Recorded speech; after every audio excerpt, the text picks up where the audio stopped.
તમે બધા યાર ઘરમાં ઝઘડા કરાવશો. કેવો પ્રોબ્લેમ ઊભો કર્યો તમે, ખબર છે તમને?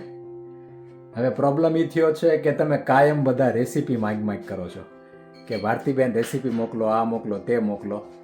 અને હવે મારે ઇશ્યુ એવા થયા કે ઘણા લોકો મને મેસેજ કરવા માંડ્યા કે ભારતીબેનને કહો ને રેસીપી મોકલે. એટલે આજે મેં એવું નક્કી કર્યું કે આજે એ લોકો જે કાંઈ બનાવે ને એની પહેલાં હું એમને કહી દઉં કે ભાઈ જો રેસીપી બનાવવાની છે અને મોકલવાની છે, બરાબર? એટલે હવે આજે છે એકાદશી અને ઘરે પ્રોગ્રામ બન્યો છે ફરાળી પિઝાનો. તો આજે તમને મળશે ફરાળી પિઝાની રેસીપી. તો તૈયાર છો? તો હું શેર કરું.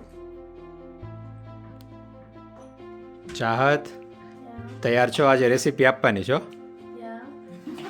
શું બનાવો છો પહેલા કયો, હું સાચું બોલો ખોટું? 11 છે.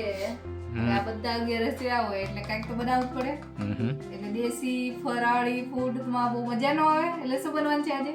ફરાળી પિઝા બનાવવાની છે. બરાબર છે. બરાબર જ છે. બરાબર ને? તો પણ ફૂલ રેસીપી આપવાની જ. બધા મારો કોન્ટેક્ટ કરવા માંડ્યા. એવું છે? એમ કે છે કે ભારતીબેન રેસીપી નથી આપતા. તમે બધા રેસીપીનો વિડિયો શેર કરો ને ત્યાં જોતા નથી, એટલા માટે હવે રેસીપી આપવાનું બંધ કરી દીધું. તો મેં તો એવું કીધું આ બધાને કે તમે ઝઘડો કરાવશો અમારી બે વચ્ચે. મને મેસેજ કરે છે બધા કે ભારતીબેનને કયો રેસીપી આપે. તમે જોઈ લેજો બધા વિડીયોમાં રેસીપી વિડીયો કેટલા વ્યૂ આવે છે. એટલા માટે આટલો બધો ઇફોર્ટ કરવાનો ઘણીવાર આમ લાગતું નથી કે આટલું ટાઈમ બગાડ્યો. અચ્છા, વધારે વ્યૂ આવશે ને નેક્સ્ટ ટાઈમ એટલે બધી રેસીપી શેર કરીશ. ઓકે ઓકે, કેવું બરાબર ને? સારું ભાઈ. એ ભાઈ વ્યૂ લાવજો બસ, એમને મેં કહી દીધું. બરાબર ને? થોડું મોટિવેશન તો મને મળવું જોઈએ ને કે તો હું ચલો બધા જોવે છે, બધાને ઇન્ટરેસ્ટ છે તો હું રેસીપીનો વિડિયો બનાવું. સારું સારું. હવે આજે આ ટ્રાયલ છે, બરાબર? આ તો મને રેસીપીનો વિડિયો જોતા હોય તો બરાબર છે. ફરાળી પિઝાનું કયો હવે કઈ રીતે બનાવવાનું, શું કરવાનું છે? તે ચાલ બોલો. First, we have to put the yeast in and let it activate for a bit. Okay, yeast નાખી અને એક્ટિવેટ કરવાનું યીસ્ટ ને. This is in sugar. યીસ્ટનું ફૂડ હોય, શું હોય? શુગર નાખવાની અથવા હની તમે યુઝ કરી શકો.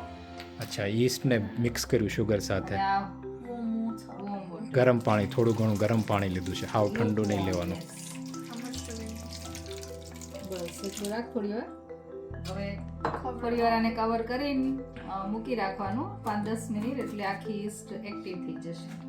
ઓકે, આ યીસ્ટને એક્ટિવેટ કરવા મૂક્યું તો ત્યાં સુધી હવે શું કરશો? ત્યાં સુધી બીજી પ્રિપરેશન કરી નાખવાની. તમારે ટોપિંગમાં શું હવે જો એકાદશીના વિડીયોમાં ઘણીવાર એ પેલું થતું હોય કે આ ના ખવાય ને આ ના ખવાય. તમે ખાતા હોય એડ કરવાનું, નહીં ખાતા હોય એ અવોઇડ કરી નાખવાનું, બરાબર ને? એટલે પેપર અમે ખાઈએ છીએ, તમારા ઉપર છે તમે ખાઓ કે નથી ખાતા. આમ મોઝરેલા ચીઝ લીધી છે મેં, હેલેપિનો અને ઓલિવ્સ લીધા છે, અને પનીર પણ એડ કરીશું. એટલે અમુક પિઝામાં થોડું ટોપિંગ અલગ બનાવીશું, બરાબર ને? એટલે પનીર પણ બનાવીશું. અને ઘણા બધા પૂછતા હોય કે તમે કયો ફરાળી લોટ વાપરો છો, તો અહીંયા મને એવરી ટાઈમ જો તો કંઈક નવો જ મળે છે. આ વખતે હું લાવી છું આ ઇન્ડિયા નવો ફરાળી લોટ, પણ દીપનો પણ સારો આવે છે, એ મેં યુઝ કરેલો છે. એટલે આ ફરાળી લોટની જે પૂરી, પરાઠા, રોટલી બધું આ ફરાળી લોટનું બનાવતી હોઉં છું અને સરસ બનતું હોય છે. તો આ બધું કટ આપણે કરી લઈશું જ્યારે લાઈક વેઇટ કરીએ છીએ આપણે ઈસ્ટ એક્ટિવેટ થાય છે એના માટે. તો ઘણા એમાંય કહેતા હોય કે ચીઝ ખવાય કે ના ખવાય, તો એ તમારા ઉપર જ છે કે ચીઝ મિલ્કમાંથી જ બનેલી હોય છે. એટલે આઈ થિંક ઇસ્કોન ટેમ્પલમાં બધે જઈએ આ ફરાળી પિઝા બનાવતા હોય છે અને આ જ રીતે બનાવતા હોય છે. આઈ થિંક ચીઝ અમે ખાઈએ છીએ, તમે ન ખાતા હોય તો પછી હવે એનો ઓપ્શન શું છે એ મને નથી ખબર પિઝા માટે, બરાબર ને? બીજી ચીઝ આવે, પનીર ચીઝ, ખાલી પનીર ટોપિંગમાં આમ છે નાખી શકે, બીજું શું નાખી શકે? એ તો ને બીજો કઈ ઓપ્શન છે નહીં. એટલે તમે ચીઝ ખાતા હોય તો પિઝા બનાવવાનો, ન ખાતા હોય નહીં બનાવવાના. નોર્મલ દિવસે ખાઈને બનાવીને ખાઈ લેવાના. ના ના, બરાબર છે. આ દરમિયાન મારે એક વસ્તુ કહેવી છે કે ભાઈ સ્નેહ ચીઝ ગ્રેડ કરી છો. આવો આમાં સ્નેહ હેલ્પ કરે. જો સ્નેહ આવીને મૂકીને જતો રહ્યો, થોડો કન્ફ્યુઝ થઈને, પણ શું કહેવાય કે એને ખબર ન પડે કે શું કહેવું. પણ લો હું કહી દઉં સ્નેહ, બેટા કે જો ચીઝ આ સ્નેહ આટલી બધી ચીઝ ગ્રેડ કરી દીધી છે, આ લોકોનો પિઝા માટે વાંધો નહીં આવે. હા, તો કામ તો બધાય કરવું પડે ને ખાવું હોય તો. ના, બરાબર છે. તમે શું કરશો? વિડીયો રેકોર્ડ કરું છું, કઈ ઓછું છે? વિડીયો રેકોર્ડ કર્યું છે એવું આપણે. પૂછજો જો આ બધાને હા એ બધા રેસીપી જોતી હોય અને ત્યારે રેસીપી તમે ના મોકલો એટલે આજે હું રેસીપી મોકલીશ તો કેવા રાજી થશે? સરસ, કમેન્ટ કરજો કેટલા રાજી થયા. જો આ જોઈ લો, જાદુ થાય અહીંયા. ઈસ્ટ આ જો ઉપર દેખાય છે આખું બબલ્સ, ઢોકળા જેવો થઈ ગયું. હા ઈસ્ટ એક્ટિવેટ થઈ ગઈ, બરાબર. ઓકે, હવે એમાં આપણે સોલ્ટ એડ કરીશું, બરાબર છે. સોલ્ટ તમારા ટેસ્ટ પ્રમાણે, હા, કારણ કે આમાં ચીઝ એ આવે એટલે થોડું સોલ્ટી થાય. અને આ ફરાળી લોટ છે મેં તમને બતાવ્યો, 1 કપ નાખવાનો. નહીં 2 કપ નાખીશું. પણ તમારે કેટલા પિઝા કરવાના છે એના ઉપર હોય છે. અમારે 2 કપ થી અમારા ફેમિલી માટે ઇનફ છે. ઓકે, એટલે આ 2 કપ ફરાળી લોટ. આ છે મિલ્ક પાવડર. મિલ્ક પાવડર એ થોડોક નાખો છે. આ અડધો કપ છે, 1/3 કપ છે. 1/3 કપ, ત્રીજો ભાગ 1 કપનો. યસ. અને થોડું આપણે ઓઇલ અને બટર એડ કરી શકો તમારે જે કરવું એ. તો આમાં થોડું આપણે ઓઇલ એડ કરીશું. એકાદ ટીસ્પૂન થાય કે ના, Be half a ટેબલસ્પૂન, યા. અને આમાં આપણે થોડી ફ્લેવર આપીશું, એટલે હું આમાં થોડા ચીલી ફ્લેક્સ, આ તમારે અવોઇડ કરવું તો કરી શકો, એટલે પણ ડોમાં થોડું ફ્લેવર આપવા માટે અને થોડા મેં ઓરેગાનો નાખ્યા છે. અચ્છા, બરાબર. એ તમે આમાં જ તે જે લોટ બનાવો ફરાળી પિઝાનો હા, એમાં જ બધું નાખી દો. ટોપિંગમાં તમે એડ કરી શકો હર્બ્સ ને બધું, પણ આમાં થોડું લોટમાં આમ સરસ ફ્લેવર આવે એટલા માટે. ઓકે, તો આટલું હવે આપણે મિક્સ કરીશું, બરાબર ને?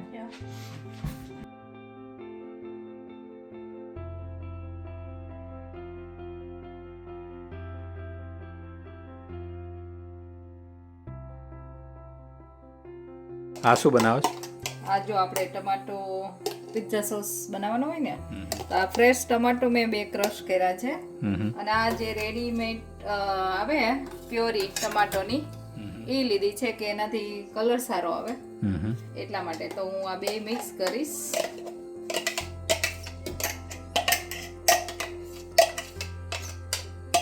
આ પિઝા સોસ બનાવવા માટે, ઠીક, ઉપર લગાવવા માટે. યસ. ઓકે, તો આપણે આ 2 મિક્સ કરીશું એટલે અને થોડી વાર આપણે ઉકળવા દેવાનું. અને આમાં આપણે થોડા હર્બ્સ, ચીલી ફ્લેક્સ, સોલ્ટ બધું નાખીશું, કારણ કે બહારથી લઈએ એમાં ઓનિયન ગાર્લિક હોય એટલે આપણે એવું ઓનિયન ગાર્લિક વગરનું બનાવવાનું છે. તો આપણે આમાં સોલ્ટ એડ કરીશું, થોડા ચીલી ફ્લેક્સ, તમને જેટલું સ્પાઇસી ભાવતું હોય એટલું. અને આ મેં ઓરેગાનો લીધો છે.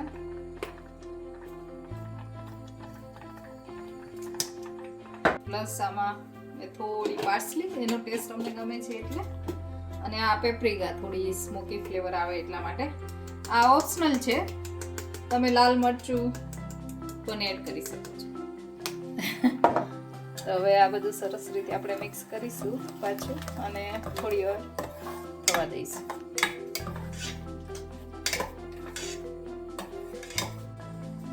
અને આપણે થોડી શુગર ખાલી ટેસ્ટને બેલેન્સ કરવા માટે એડ કરીશું.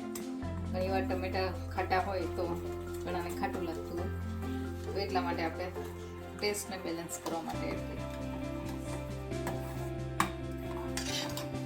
કલર આવે ને મસ્ત, હજી થોડું ઉપરથી એટલે સરસ થઈ જશે.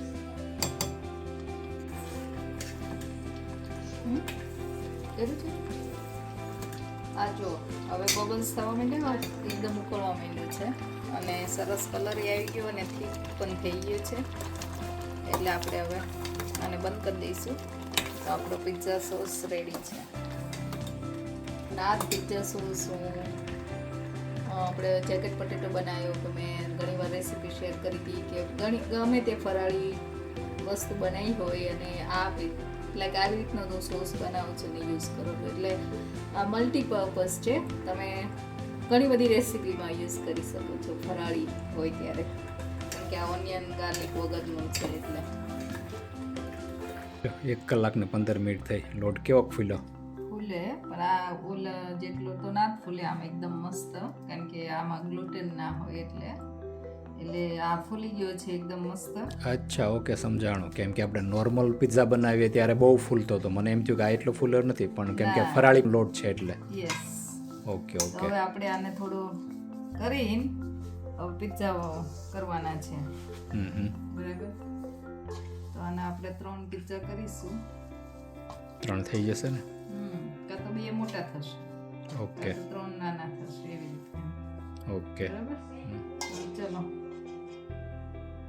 તો જો આ લોટ એકદમ ઓલા જેવો ખેંચાય એવો ન હોય, ગ્લુટેન ના હોય, એટલા માટે થોડું એને હેન્ડલ કરવાનું થોડું અઘરું છે. એટલે આપણે આવી રીતે ધીમે ધીમે થાપતા જઈશું અને પોળો કરતા જઈશું. તમારા હાથમાં થોડું લાગે કે સ્ટીકી છે તો આપણે થોડું ઓઇલ પણ લેતા જઈશું, એટલે સરસ રીતે આપણે એને સ્પ્રેડ કરી શકીએ. તો મેં થોડું હાથમાં ઓઇલ લીધું હતું એટલે ઇઝીલી આમ સ્પ્રેડ થાય છે.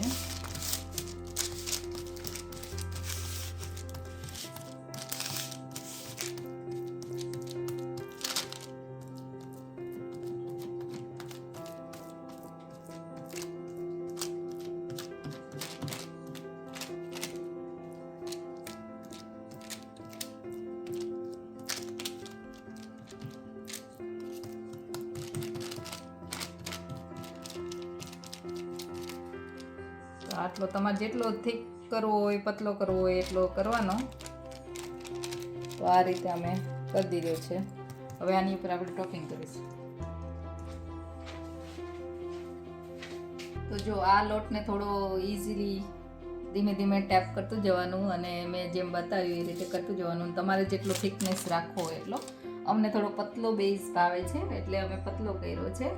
તો હવે આપણે આ જે પિઝા સોસ બનાવ્યો હતો એ એડ કરીશું તમારી ચોઈસ પ્રમાણે, અને બધા ટોપિંગ કરીશું. તો આ ધીમે ધીમે આવી રીતે સ્પ્રેડ કરી દેવાનું.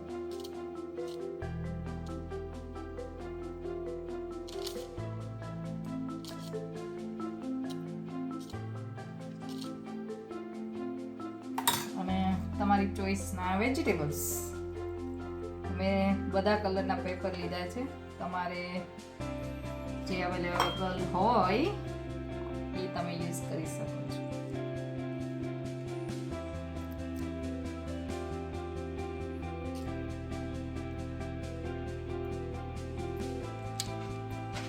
આપણે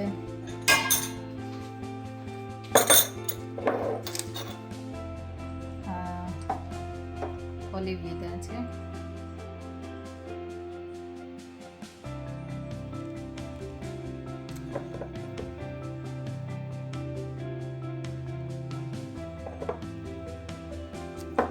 થોડા મોટા છે આમ, એટલે હું થોડા કટ કરી લઈશ, એટલે એકદમ મોટામાં ના આવે એટલા માટે. અને હવે આપણે ચીઝ એડ કરીશું. તો આ છે મોઝરેલા, એને આપણે થોડી એડ કરીશું.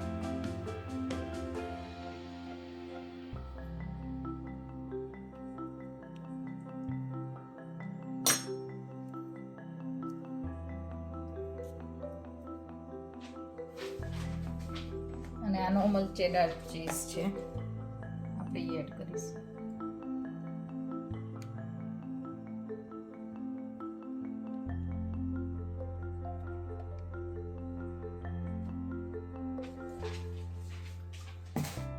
અને આપણે થોડા બેઝિલ, ફ્રેશ બેઝિલ હોય ને એનાથી એનો ટેસ્ટ ને ફ્લેવર સરસ આવે છે. આપણે થોડા એડ કરીશું. અને આ પિઝા થઈ ગયો છે રેડી ઓવનમાં જવા માટે. બરાબર. તો આપણે આને ઓવનમાં મૂકીશું. હવે બધા ઓવનના સેટિંગ મને પૂછતા હોય, પણ બધાના ઓવન અલગ અલગ હોય, એટલે મારું અલગ છે. એટલે કે ઇનિશિયલી આપણે પ્રી હીટ કરવાનું હોય, એટલે હું અત્યારે 180 to 200 ડિગ્રીઝ અને આમાં પણ સેટિંગ તમારા અલગ અલગ હોય એટલે એ તમારે તમારા ઓવન પ્રમાણે ચેક કરવાનું રહેશે. અને હવે આપણે આને મૂકીશું. આફ્ટર ફ્યુ મિનિટ્સ તમારે ચેક કરવાનું કમ્પલસરી છે, કેમ કે બધાના સેટિંગ અલગ હોય એટલે ખબર ના રહે. બ્રાઉન થઈ જાય, ચીઝ મેલ્ટ થવા માંડે, બેઝ તમારો ક્રન્ચી થશે, એ બધા તમારા સાઇન છે કે પિઝા બરાબર થઈ ગયો છે કે નહીં. તો આપણે પાછા 15 મિનિટ પછી ચેક કરીશું. તો જો 2 પિઝા તો ઓલરેડી ઓવનમાં છે.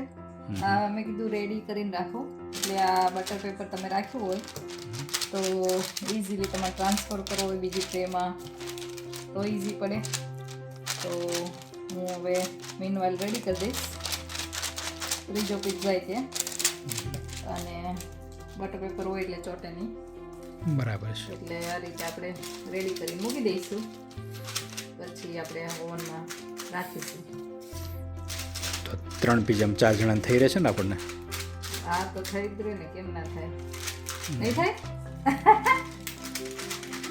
એ ઓછું ખાવાનું તો પછી ન થાય તો ઉપવાસ છે કા એવું ઉપવાસ છે, સમજવાનું? હા. એકાદશી છે આજ. એકાદશી. હમણાં લોકો કમેન્ટ કરશે કે એકાદશી કરવી હરખી રીતે કરવી પડે, સાચી વાત પિઝા છે. ખાઈને ન કરવાની હોય એમ કે છે. ના સાચી વાત છે. પણ જો જેની જેવી શક્તિ ને જેવી ભક્તિ, હાવ ના કરી શકે એમ કરતા ફરાળ કરીને કરે ને તો એ કરવાની, મારું એવું માનવું છે. શું કેવું? બરાબર ને? આપણે જેવું આપણે થઈ જાય એટલે ઘણું એકાદશી કરી. એ તો કોઈ બધાની કેપેસિટી અલગ હોય ને, કે બધા તે નિર્જળા ના કરી શકે, બધા આમ એકદમ, પણ જેવી કરો એવી એકાદશી કરવાની. ઓકે ફરાળ 3 ટાઈમ કરીને કરો ને તો એ ગણી લે. બરાબર? ઓકે. ના સરસ જ્ઞાન હતું, ધ્યાનમાં રાખશું.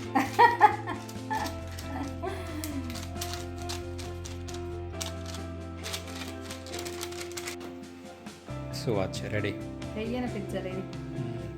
તો જો અહીંથી નાઇસ એન્ડ ક્રન્ચી બન્યો છે બેઝ, અને ઉપરથી તમે જોઈ શકો છો. બરાબર ને? આ છે ફરાળી પિઝા.